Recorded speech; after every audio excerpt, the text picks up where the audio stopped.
Bom, nós estamos em nossa série de mensagens intitulada Epístolas da Prisão. Nós temos tido uma jornada que começou, se não me engano, há 3 ou 4 quarta-feiras. Nós estamos refletindo sobre as epístolas que Paulo escreveu na prisão. A primeira epístola que estamos refletindo é a Epístola de Efésios.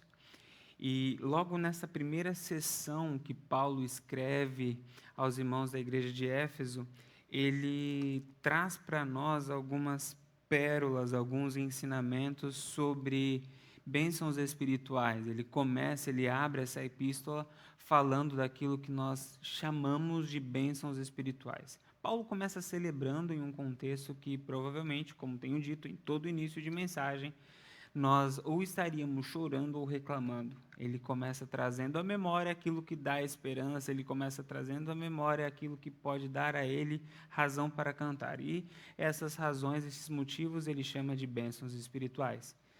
A partir da epístola que ele escreve aos irmãos da igreja de Éfeso, no versículo 3 em diante, ele começa a descrever essas bênçãos espirituais, e eu gostaria de convidar os irmãos a abrirem as suas Bíblias, pois esse texto vai servir para nós como ponto de partida. Nós começamos a refletir na semana passada sobre a quarta bênção espiritual, que é a sabedoria e a inteligência. Nós vamos seguir essa reflexão sobre sabedoria e inteligência, mas primeiro nós vamos rever este texto de onde parte a nossa reflexão.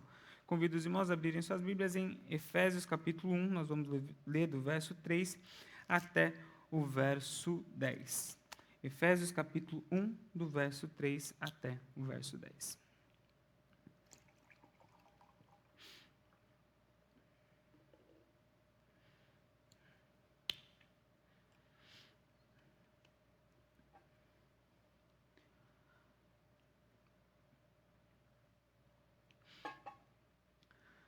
Bom, diz assim a palavra de Deus, Efésios capítulo 1, verso 3 em diante.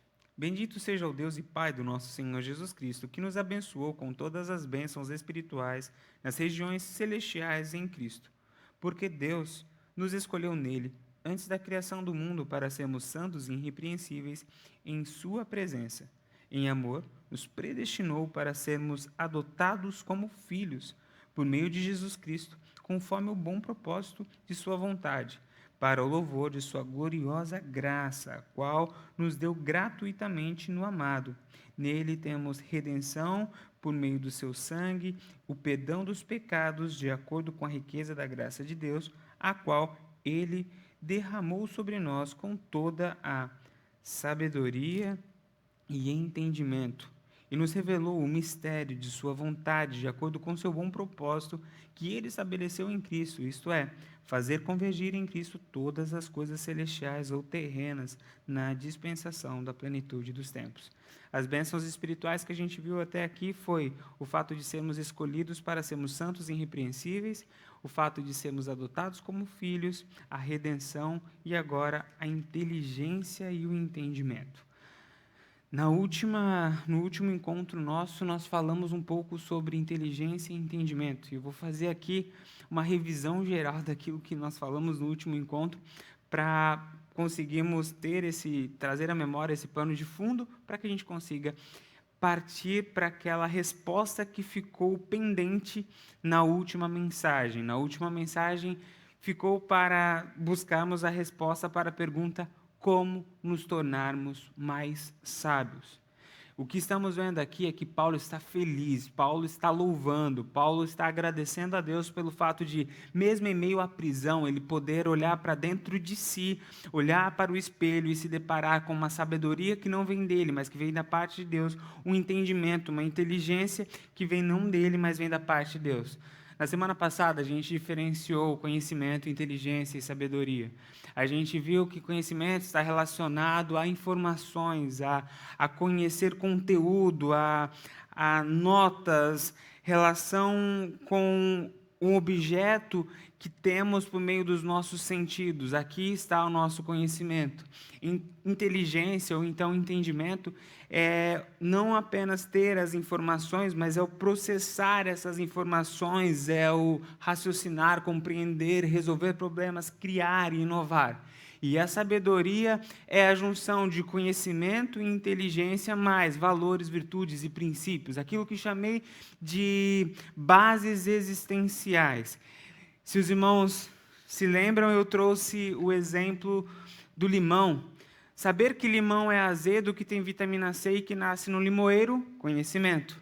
Pegar o limão, misturar com água, açúcar, é entendimento. É o que eu faço com o conhecimento que tenho, que limão é azedo, água dilui limão e açúcar adoça a água e o açúcar, então eu faço uma limonada. O fazer uma limonada é inteligência, é entendimento. E a sabedoria é, bom, quanto de limonada eu vou tomar para não passar mal? A sabedoria é, eu vou cuidar do pé de limoeiro para que o ano que vem produza mais limões. Isso é sabedoria. Quando eu sei utilizar o meu entendimento e o meu conhecimento de maneira boa, de maneira a fazer o bem. Trouxe aqui exemplos de homens que foram exemplos de inteligência, de conhecimento, mas não foram exemplos de sabedoria. E quando nós entramos no campo da sabedoria, nós, olhando para a palavra de Deus, a gente pode ver que existem duas sabedorias, a sabedoria humana e a sabedoria divina. E que dentro da realidade humana, existem homens que, mesmo não sendo cristãos, não sendo evangélicos, são homens sábios, porque possuem valores e princípios bons. A gente conhece, eu acredito que você talvez conheça, pessoas que são muito simples, que às vezes nem têm tanto conhecimento, e às vezes nem têm tanta inteligência nesses moldes de processar informações, mas que desfrutam de uma sabedoria, porque têm bons princípios, têm bons valores, e aplicam esses princípios e esses valores que obtiveram de seus pais, dos mais antigos, do conhecimento de vida, da experiência das relações na sua vida, e por conta disso é uma pessoa sábia. Mas o que Paulo está falando para a gente é que a sabedoria dele está para além da sabedoria humana, é uma sabedoria divina. Quando nós refletimos sobre sabedoria, eu falei que sabedoria vinha dessa soma de conhecimento, inteligência e bases existenciais. Usando a imagem de base, estava falando daquilo que nos sustenta e que nos limita. Que nos sustenta para que nós não sejamos pressionados e venhamos a ruir diante das pressões da vida para nos fazer errar, para nos fazer pecar, para nos fazer desviar dos nossos princípios, dos nossos valores. Bases existenciais é aquilo que é para nós o que nos sustenta, mas é também o que nos limita, é o que diz até onde nós podemos ir para que a gente não trinque como uma obra, não trinque como um ser.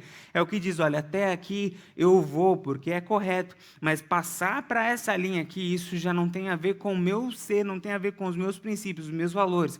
O que Paulo está dizendo é, neste texto que acabamos de ler, eu estou muito feliz, mesmo estando preso, porque quando eu olho para a minha mente, eu vejo que o que está me sustentando não é apenas o conhecimento, a sabedoria, a inteligência humana, as bases humanas, mas é porque eu tenho dentro de mim motivos que vieram da parte de Deus, princípios, valores, que me sustentam até nessa pressão. Eu tenho princípios, valores que vieram da parte de Deus em Jesus Cristo, que dizem para mim exatamente o que eu, mesmo dentro das quatro paredes, não posso fazer e o que eu tenho de fazer. Por isso escrevo carta enquanto estou preso, por isso abençoo enquanto estou preso, e por isso eu não amaldiçoo enquanto estou preso. Porque as minhas bases, os meus valores, os meus limites, aquilo que me sustenta, aquilo que diz o que eu não posso fazer, vieram da parte de Cristo, não mais do meu antigo conhecimento, da minha inteligência e daquilo que era para mim sabedoria humana. Mas não apenas isso, o meu entendimento veio da parte de Deus. A forma como eu processo todas as informações agora vem da parte de Deus. Eu lido com um soldado que está me prendendo da forma como Jesus lidaria com ele. Eu lido com as pressões da vida, com as dificuldades, com os recursos, da forma como Jesus lidaria. Por isso eu estou feliz. Jesus mudou minha mente, Jesus mudou o meu jeito de ver o mundo. Foi exatamente aqui que nós paramos.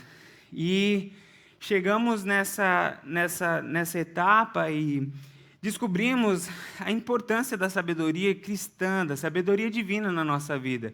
Eu terminei com perguntas. Como a sabedoria de Deus está na sua vida, como você tem enfrentado seus problemas, como você tem lidado com as suas pressões, como você tem respondido às demandas da sua vida. Foi assim que terminamos, com mais pontos de interrogação do que respostas. Sabendo que a sabedoria de Deus é importante na nossa vida, a pergunta que começo hoje a reflexão deste ponto é: qual é o valor da sabedoria na tua vida? O que você seria capaz de fazer e dar para ser sábio? Alguns têm a sabedoria em autoestima e fazem de tudo para se tornar sábios. Mas a impressão que tenho é que hoje, na grande maioria, nós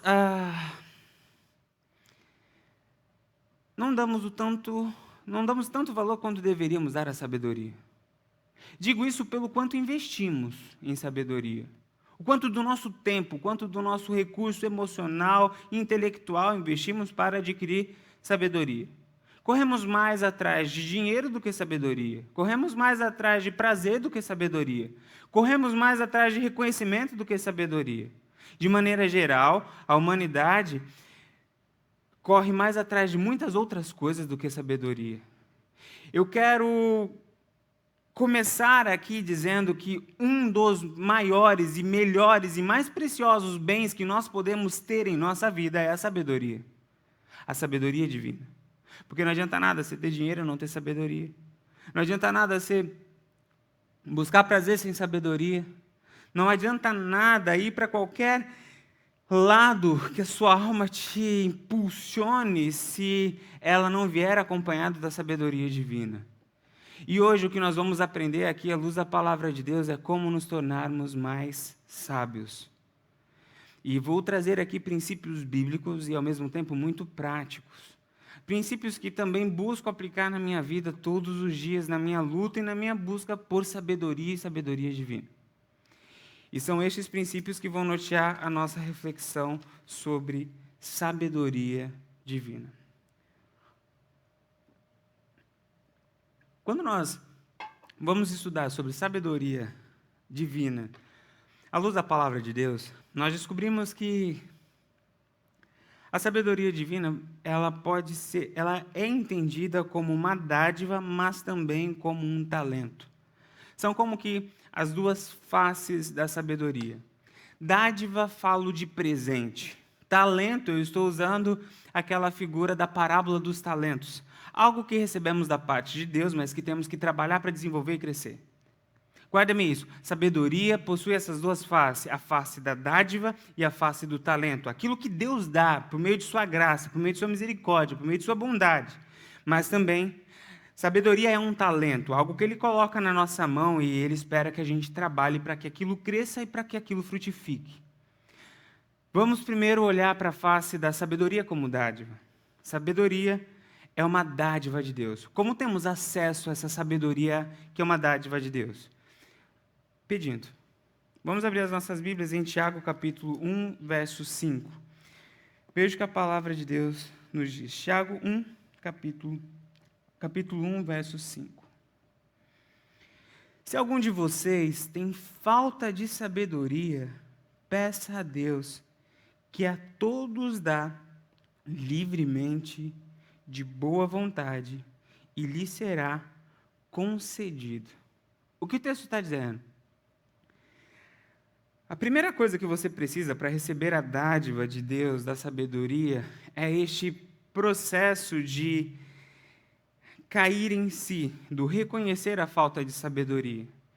Eu olho para mim, eu olho para os meus pensamentos, olho para a minha vida e falo: Senhor, eu reconheço que me falta sabedoria. Eu reconheço que eu entrei em problemas, eu fiz coisas que não deveria fazer por falta de sabedoria. Por isso eu recorro ao Senhor e clamo a Ti. A palavra de Deus está dizendo: se você quer sabedoria, peça a Deus. A pergunta é: quanto de nossa oração, quanto do nosso tempo gastamos no diálogo com Deus, clamando: Senhor, tenha misericórdia de mim, me dê sabedoria. O que o texto está dizendo? Olha, se vocês querem sabedoria, peça a Deus, que Deus dá livremente. Qual é o exemplo que a gente tem prático disso? Salomão. Salomão é um exemplo prático que, se pedimos sabedoria para Deus, Deus ouve esse nosso pedido e Ele responde. Quando a gente vai para 1 Reis, capítulo 4, verso 29 e 30, veja o que está escrito lá.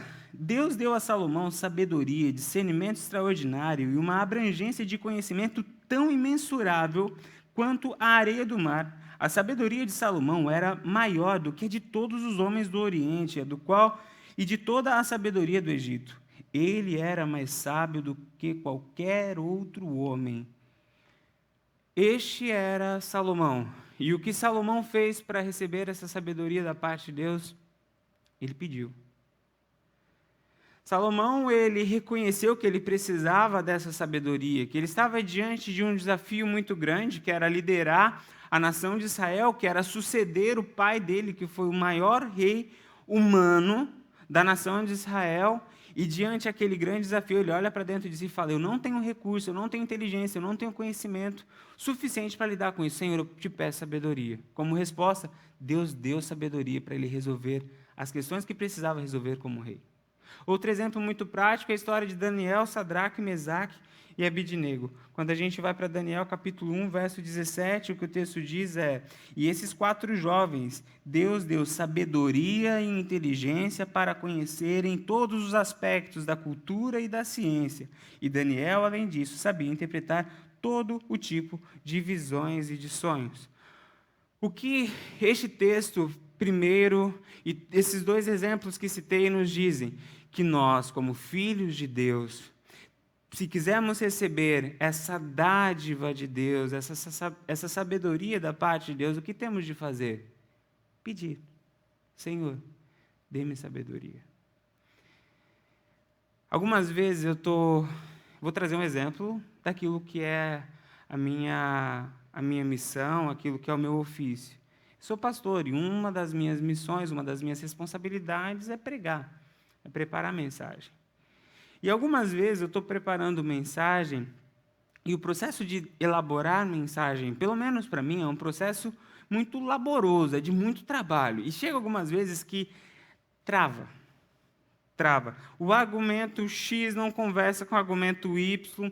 Eu olho para aquele problema, eu falo, eu não entendo o que Paulo está querendo dizer aqui, eu não sei onde isso vai chegar, onde vai parar, e trava. E eu olho, eu leio o dicionário, eu leio a Bíblia, eu vou para o grego, eu vou para o hebraico, eu assisto comentários, palestras sobre aquilo, e não vai.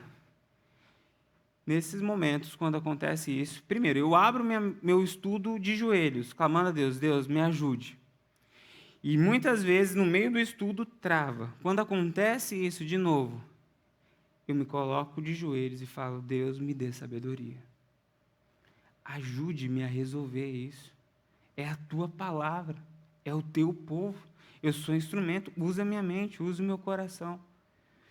Quando eu me coloco de novo no meu lugar, de uma maneira humanamente inexplicável, parece que as coisas se encaixam, caminhos aparecem, e a mensagem é fechada. Eu aprendi isso, não foi com nenhum teólogo, não foi com nenhum pastor, foi com meu pai. Meu pai não era pastor, meu pai não fazia mensagens todo final de semana. Meu pai era simplesmente um cristão verdadeiro. E meu pai, ele começou um negócio, meu pai com pouca escolaridade, ele começou um negócio, uma empresa. E ali, quando você começa uma empresa e você não tem muito dinheiro, qual é o seu time de funcionários? Os seus filhos. Então, eu fui fazer parte do time de funcionários do meu pai.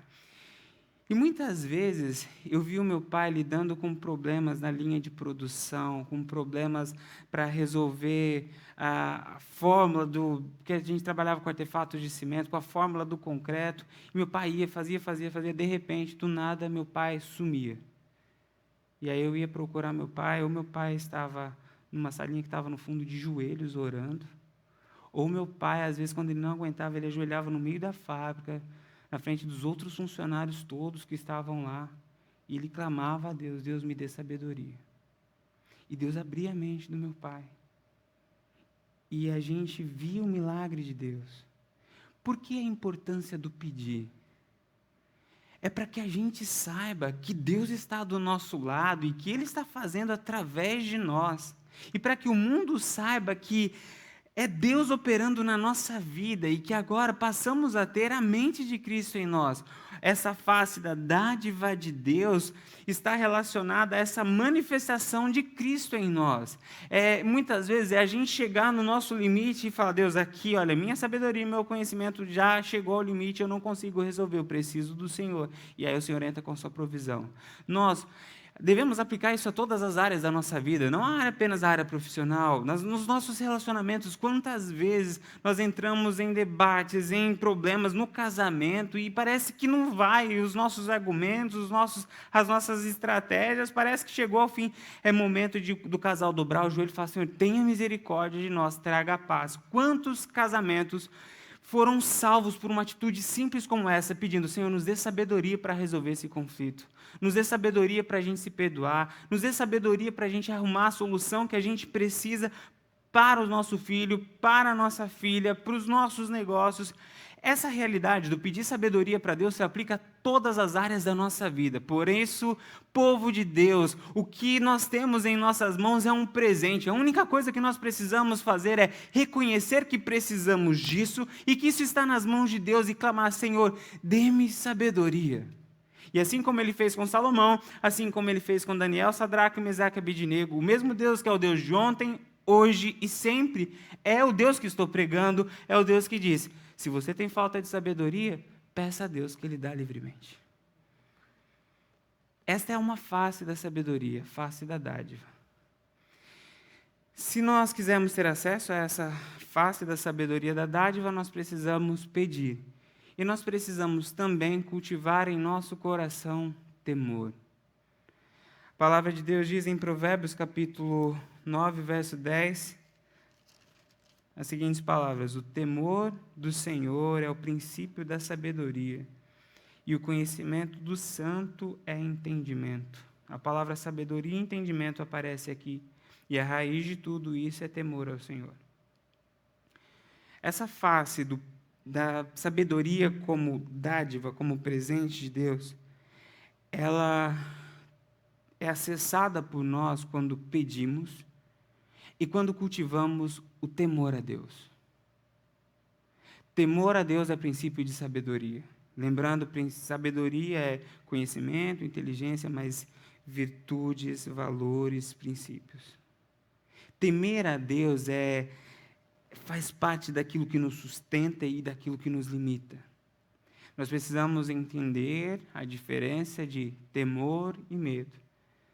Já falei en passant sobre a diferença de temor e medo, mas retomo a falar e volto a falar sobre a diferença de temor e medo.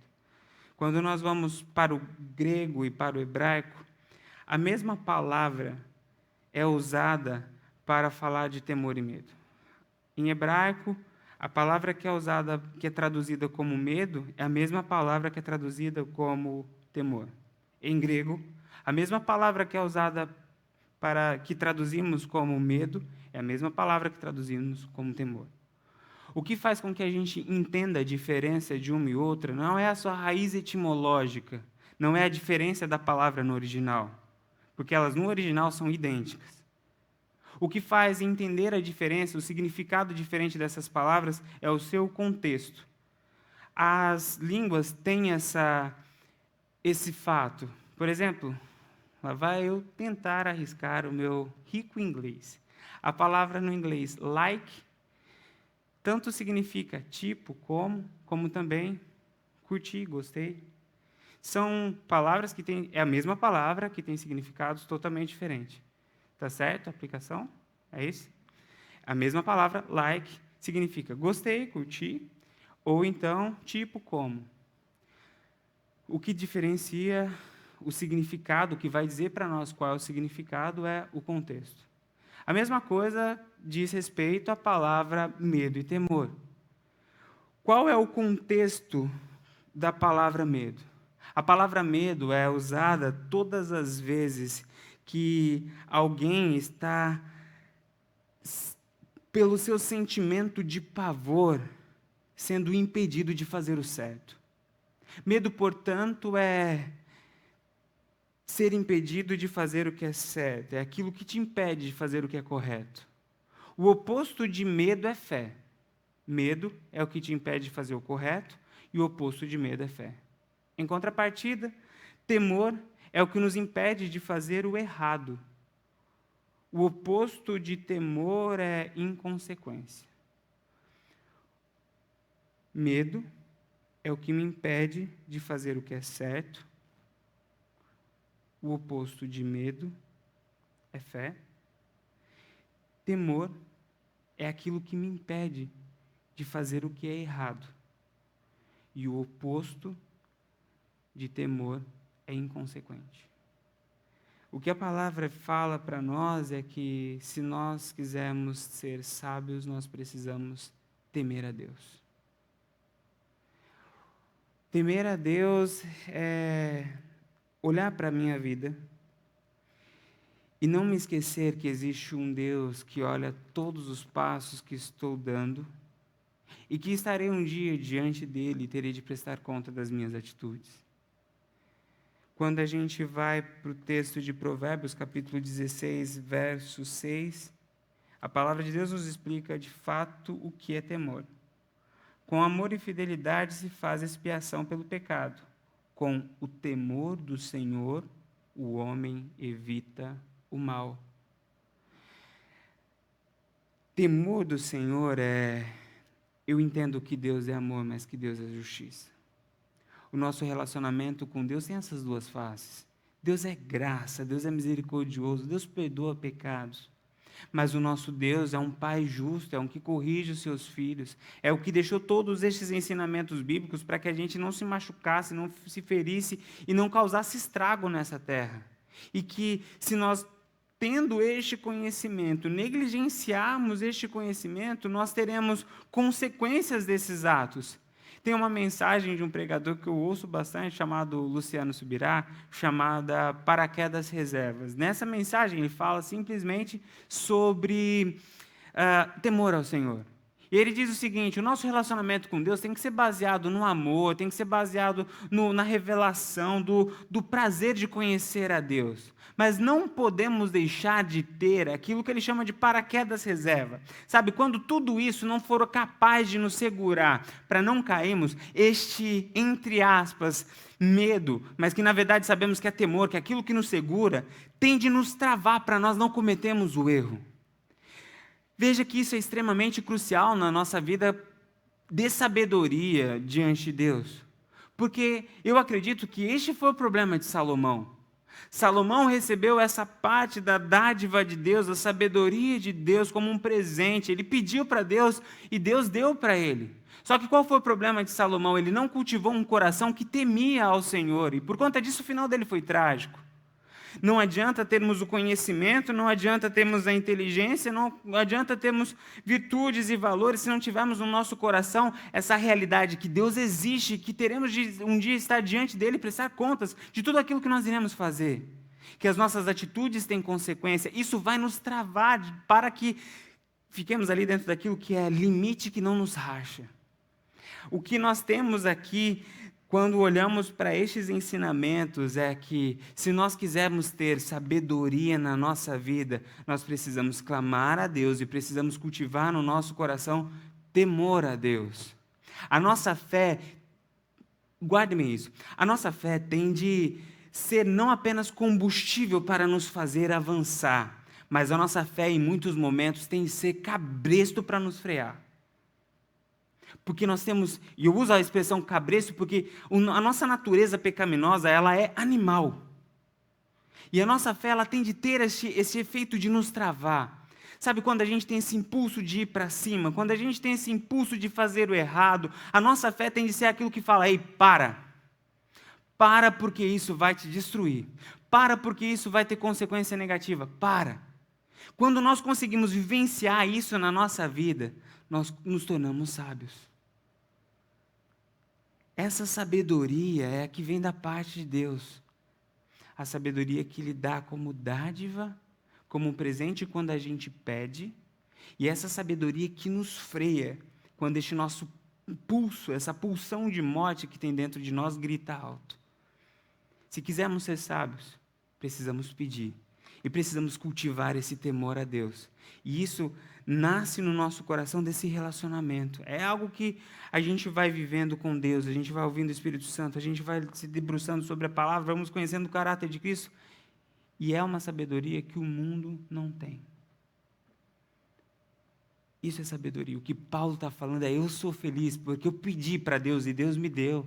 Eu escrevo coisas hoje que eu não escrevia antes. E olha que antes eu tinha o mesmo conhecimento que tenho hoje teórico. Paulo foi criado aos pés de Gamaliel, era fariseu, era alguém que tinha um grande conhecimento das Escrituras, mas hoje eu escrevo coisas que jamais eu imaginei que eu poderia escrever. Isso é sabedoria que vem do alto. Mas, ao mesmo tempo, eu tenho dentro de mim temor. E esse temor impede que eu faça as coisas que fazia antigamente.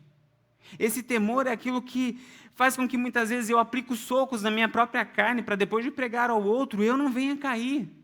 Eu tenho temor e por isso eu me alegro, porque a sabedoria de Deus paira sobre a minha vida. Eu pedi e recebi e Deus também me deu temor. Temor ao Senhor. É isso que nós precisamos também cultivar no nosso coração e na nossa fé. O Senhor existe. Ele é Deus de graça, mas Ele é justo juiz. A segunda face da sabedoria é a face que chamo de talento. Aquilo que recebemos, mas que devemos cultivar. E eu acho fantástico essas ambivalências da Bíblia, sabe? Que é isso, mas não apenas isso, é isso mais isso. É a parte de Deus, mas também é a minha parte. É o que Ele faz por mim, mas é o que eu faço com o que Ele fez por mim também. Na sabedoria a gente vê exatamente isso. É a dádiva, mas também é o talento. É o que eu vou ter que trabalhar. Veja o que está escrito em Provérbios capítulo 4, versos 5 até o verso 8. Provérbios capítulo 4, do verso 5 até o verso 8.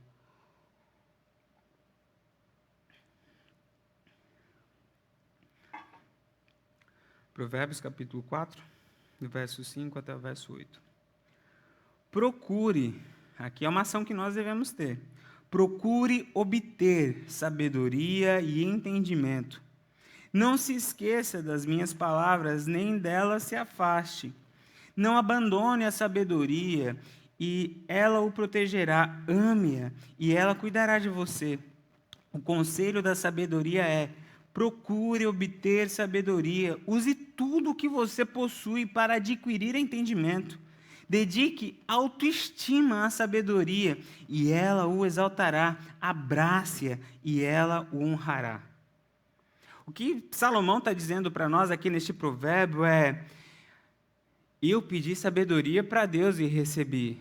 Mas eu quero dizer para vocês que é também parte deste processo de alcançar a sabedoria o nosso buscar, o nosso ir atrás, o investir os nossos esforços e recursos e capitais intelectuais, emocionais, financeiros para alcançar essa sabedoria. O que eu digo para vocês é que devemos ter a sabedoria em alta estima. É dádiva, mas é também talento. Veja o que está escrito em Lucas, e este é um texto interessante. Lucas capítulo 2, verso 40. Eu já tinha lido já li esse texto várias vezes, mas eu nunca tinha lido nessa perspectiva, como uma sabedoria que cresce, uma sabedoria que se desenvolve, uma sabedoria como um talento. E vendo isso na própria pessoa de Jesus Cristo. Lucas capítulo 2, verso 40. Aqui está falando de Jesus na sua fase de menino, na sua infância. O menino, aqui Jesus, crescia e se fortalecia, enchendo-se de sabedoria, e a graça de Deus estava sobre ele. Veja o que Jesus está ensinando a nós por meio de seu exemplo. Que a sabedoria, ela vai crescendo. Que Jesus, o Filho de Deus, o que é, enquanto encarnado, plenamente Deus e plenamente humano, até ele passou por esse processo em que a sabedoria foi crescendo dentro dele. Veja o texto de 2 Pedro, capítulo 1, verso 5 até o verso 8. 2 Pedro, capítulo 1, versos 5 até o verso 8. Por isso mesmo, empenhem-se para acrescentar à sua fé, é a gente que faz para acrescentar a fé, a virtude, o conhecimento, ao conhecimento, o domínio próprio, ao domínio próprio, a perseverança, a piedade, a fraternidade, e a fraternidade, o amor. O que Pedro está dizendo? Olha, a fé de vocês, ela foi dada por Deus, vocês estão cultivando, mas é responsabilidade de vocês acrescentar à fé de vocês conhecimento. É responsabilidade de vocês acrescentar à fé de vocês virtude. É responsabilidade de vocês acrescentar à fé de vocês perseverança, domínio próprio e todas essas outras palavras que compõem aquilo que podemos chamar de uma vida sábia. O que esses textos trazem para nós? Sabedoria, tanto dada por Deus como também desenvolvida por nós. E falo aqui da sabedoria divina. A sabedoria divina também é desenvolvida por nós. E aqui, sendo bem objetivo, mas ao mesmo tempo bem prático, nós voltamos para este quadro aqui. Na semana passada, eu falei que sabedoria é a junção de conhecimento, inteligência e bases existenciais. Quando nós falamos do nosso processo de nos tornarmos mais sábios, quando nós falamos do nosso processo de trabalhar com este talento que Deus nos deu, são essas 3 áreas que nós precisamos desenvolver na perspectiva cristã. Nós precisamos desenvolver o nosso conhecimento, inteligência, as nossas bases existenciais. Quando nós falamos de desenvolver conhecimento, nós estamos falando de ir buscar informações. Quando nós falamos de desenvolver a nossa inteligência, nós estamos falando de ir buscar saberes, no sentido de saber. Eu pensei em usar a palavra de buscar pensares, mas eu acho que ia ficar um pouco demais. Mas a ideia aqui é você ir para buscar saberes, formas de pensar, formas de entender. E quando nós falamos de bases existenciais, nós temos de ir buscar valores, princípios e virtudes. Por que é bom entender a diferença de cada uma dessas coisas? Porque quando nós entendemos a diferença dessa inteligência, do conhecimento e da sabedoria, nós conseguimos entender o que nós vamos buscar em cada uma dessas áreas, e isso vai dizer para nós onde, como e em quem buscar. Quando nós falamos de buscar conhecimento, nós estamos falando deste buscar informações. Aqui nós temos, meus irmãos, em todas as áreas da nossa vida, Deus nos chama para sermos sábios. Se você trabalha com pintura, Deus chama você para ser um pintor sábio. Se você trabalha com limpeza, para você ser alguém que exerce sua função, o seu ofício com sabedoria.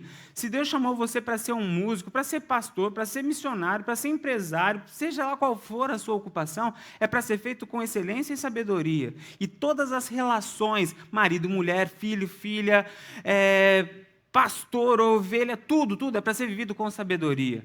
Se nós quisermos viver sabedoria, nós precisamos investir também em conhecimento. Como a gente investe em conhecimento? É lendo, estudando, pesquisando e ouvindo.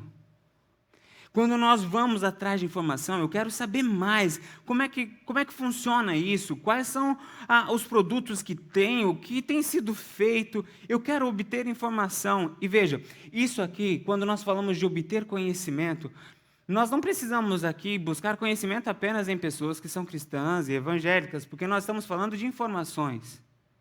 Aqui existem pessoas que dão show, no bom sentido, em informação e conhecimento, e são excelentes profissionais. E aqui nós podemos recorrer a essas pessoas, a esses estudos para obter informação. Quando nós falamos que precisamos aumentar, avançar, desenvolver a nossa inteligência, nós estamos buscando saberes. Como desenvolvemos saberes? Como desenvolvemos inteligência? Um dos caminhos é tentativa e erro.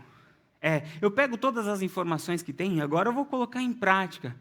Olha, eu sei que muitas pessoas têm resistência com relação a isso, mas eu quero dizer que essa é uma parte significativa do nosso processo de aprendizado. Quando nós falamos em processo de capacitação e de treinamento, tem um processo que chama 70-20-10.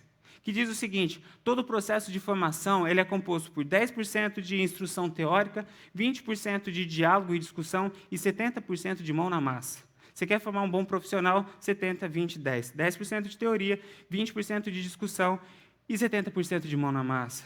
Se nós quisermos desenvolver aquilo que Deus colocou, as informações que temos, Nós precisamos ousar, nós precisamos arriscar. Não tem como ser crente na teoria. Sabe aqueles princípios que a gente ouve aqui? De talento, de dom, de chamado, de amor, de domínio próprio, de perdão. Tenta. Coloque em prática, arrisque. Às vezes vai dar certo, às vezes não vai, mas faça isso com o coração temente a Deus e usando os recursos que você tem, Deus vai honrar, vai ser um aprendizado. Se der errado, pelo menos você aprendeu a como não fazer. No seu negócio é a mesma coisa. Mas se nós quisermos crescer, nós precisamos ter essa ousadia e não deixar o medo nos travar, mas ser baseados pelo temor. Outra forma de desenvolver o nosso pensamento, a nossa inteligência, é usar a lógica. Meus irmãos, nós precisamos usar a nossa mente. Às vezes a gente tem preguiça de pensar. Yes! E é verdade, às vezes a gente pensa a esmo. Ouve uma coisa, acredita que é verdade, vê um vídeo no Facebook, acredita que é verdade, recebe uma informação e já sai espalhando. Não é assim. Nós precisamos usar a nossa mente é um presente de Deus. E sabe, é parar um pouco, calcular, fazer os planos, os projetos, fazer os cálculos. Isso é dom de Deus, isso desenvolve, exercita a nossa mente. O nosso cérebro é como se fosse um músculo. E no nosso organismo existe uma lógica que diz o seguinte: todos os músculos que são exercitados, eles evoluem. Todos os músculos que não são exercitados, eles atrofiam. Quem é da área da saúde sabe disso. Deixe um paciente 1 mês em cima de uma maca sem se movimentar, ele sai dessa maca quase que não conseguindo andar, porque os músculos se atrofiam. Começa a exercitar os seus músculos, eles vão evoluindo. A mesma coisa é o nosso cérebro. Se a gente começar a usar a nossa mente, exercitar, raciocinar, criar solução, buscar soluções criativas, isso vai exercitando a nossa mente. Outra forma de buscar saberes, e isso Deus quer de nós, é também ler, conversar com pessoas que sabem e também ouvir palestras. Você fala, mas pastor, não é a mesma coisa que conhecimento? É e não é. É a mesma coisa com um objetivo diferente. Aqui eu vou buscar informação, aqui eu vou buscar formas de pensar. Muitas pessoas falam, pastor, eu não leio o livro, porque quando chega no final eu já não lembro nada do que a pessoa falou. Eu esqueço tudo. Qual é o objetivo de você ler um livro? Não é você decorar o livro, é você aprender um jeito novo de pensar, entender a ideia principal. Qual é o objetivo de ouvir uma palestra? Não é você decorar tudo que o preletor falou, é entender um novo jeito de pensar e entender a ideia principal. Quando a gente faz isso, a nossa mente vai se abrindo, a gente vai descobrindo caminhos novos para resolver problemas antigos. Às vezes a gente se depara, eu nunca tinha pensado nisso, que eu já conversei, que já falei tantas vezes, desse jeito. Poxa, ele falou algo que eu não tinha pensado desse jeito. Sabe, isso é que os gregos vão chamar de eureka. Esse sentimento é um avanço que a gente está tendo na mente. Você está aumentando a sua caixa de ferramenta. E eu quero dizer para você que tudo isso é matéria-prima na mão de Deus. Quando a gente vai para a vida de Paulo, Paulo tinha conhecimento porque ele era um grande estudioso. Provavelmente, com 12, 13 anos, Paulo já tinha decorado toda a Torá. Quando a gente chega nessa realidade aqui da inteligência, Paulo cultivou isso, ele foi criado aos pés de Gamaliel. Gamaliel era um grande homem da lei, ele ensinou Paulo a interpretar a lei. E quando a gente chega aqui nas bases existenciais, onde nós buscamos as nossas bases existenciais? Primeiro, na palavra de Deus. Salmo 119, verso 97.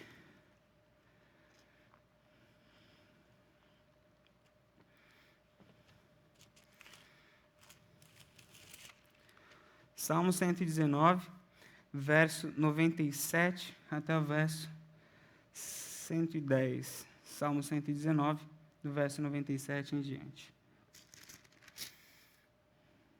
Como eu amo a tua lei, medito nela o dia inteiro. Os teus mandamentos me tornam mais sábios do que os meus inimigos, porquanto estão sempre comigo.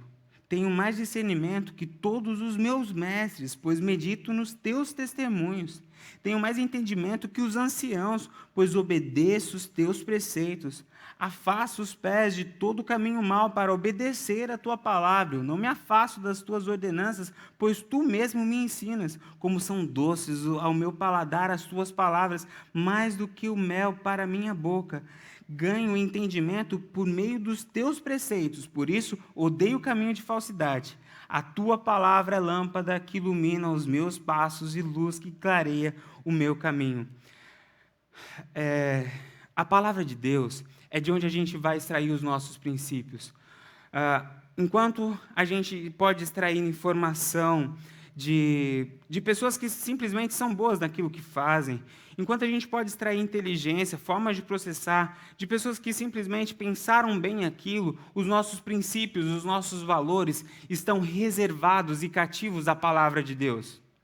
A palavra de Deus não se destina a ser um livro de ciência, nem um livro de matemática, nem um livro de biologia. Nossos princípios saem de informações, saem de inteligência, o nosso conhecimento sai de princípios, sai de inteligência, mas o nosso valor, ele sai da palavra de Deus. É daqui que saem os nossos princípios.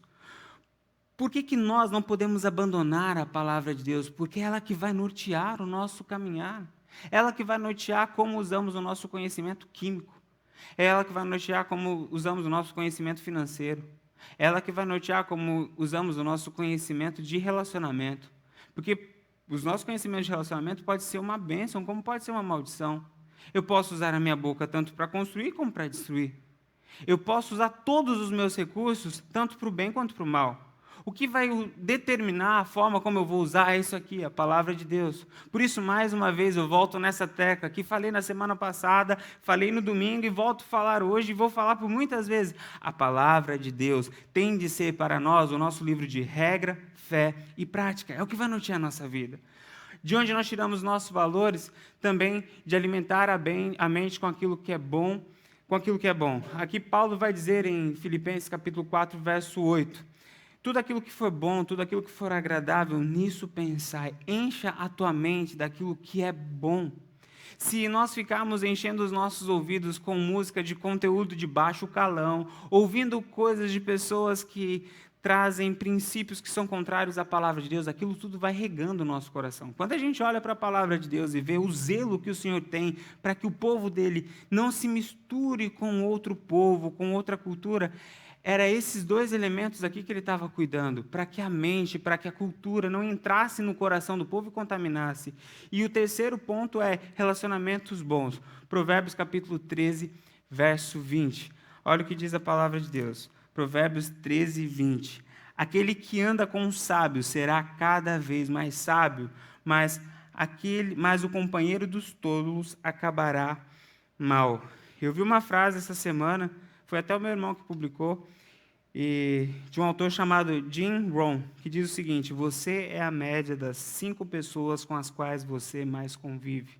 Os nossos relacionamentos determinam muito dos nossos princípios. Por isso que Salmo 1 começa lá, dizendo que bem-aventurado o homem que não anda segundo o conselho dos ímpios, nem se detém na roda dos escarnecedores. Antes o seu prazer está na lei do Senhor, e na sua lei ele medita de dia e de noite. Ele será como árvore plantada junto ao ribeiro. O que o autor de Salmos está nos ensinando? Que o meio onde nós vivemos determina muito sobre a nossa realidade de bem-aventurança.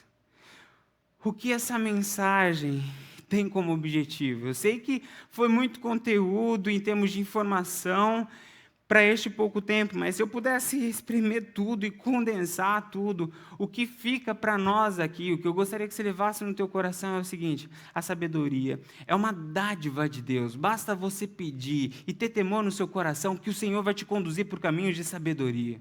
Mas o Senhor nos dá a responsabilidade de buscar conhecimento, de buscar inteligência e de ter uma relação tão viva e verdadeira com a palavra de Deus, com os princípios de Deus, que nós iremos extrair da palavra de Deus os nossos valores e nos alimentarmos de coisas boas, porque a nossa mente vai começar a pensar bem e para o bem. E nos cercarmos de pessoas com princípios, com valores, com verdades que estão relacionadas àquilo que nós cremos. Nós podemos nos relacionar com pessoas para ter este conhecimento, nós podemos relacionar com pessoas para termos essa inteligência, mas nós não podemos extrair os nossos valores de uma realidade de pessoas que não cultivam essa sabedoria que vem da parte de Deus. Em síntese, é isso. Se quisermos ser sábios, é esse o caminho que a palavra de Deus nos orienta. Que Deus nos abençoe. Senhor, graças te damos pela tua palavra e por sua sabedoria. Ajude-nos a colocar em prática. Pai, que busquemos com todas as nossas forças a sabedoria do alto. Abra a nossa mente, abra a nossa visão para que possamos honrar ao Senhor em todos os lugares por onde formos. Porque sabemos, ó Pai, que quando vivemos a Tua sabedoria em um mundo que está marcado, ó Pai, pela perversidade, nós refletimos a Tua glória. Pai, abra nossa mente, abra nossa visão, forge em nossa mente a Tua vontade, Pai. Dê-nos sabedoria, dê-nos temor. Ajude-nos, ó Pai, a ir atrás do conhecimento, a sairmos da ignorância, a irmos atrás, ó Pai, da inteligência, que possamos ser aqueles que, a exemplo do Pai, criemos, inovemos, geremos vida, ó Pai, e que possamos buscar em Ti os nossos valores e os nossos princípios. Faz-nos um povo sábio. Em nome de Jesus. Amém. E que o amor de Deus Pai, e que a graça e a consolação do Senhor Jesus Cristo e do Espírito Santo esteja hoje e para todos sempre com o povo de Deus. Amém, amém e amém. Que Deus abençoe a sua vida.